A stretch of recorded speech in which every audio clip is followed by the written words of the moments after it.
Kemana nulisnya tuh? Ih, Aduh mama sabar. kurang sabar apa mama coba? Terus lagi itu kayak bebek banget ini, jangan terlalu ini ke atas. Tuh kurang neken nulisnya Dep. Ih, gemes dah. Dimarahin. Tadi Dimarahin. juga coba, tahu nggak ya?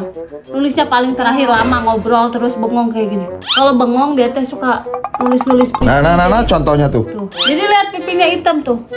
Biar apa kayak gitu? Nulis satu huruf, diem dulu. Biar apa kayak gitu? Harus cepat gimana mau nilai 100 sama Bu Guru.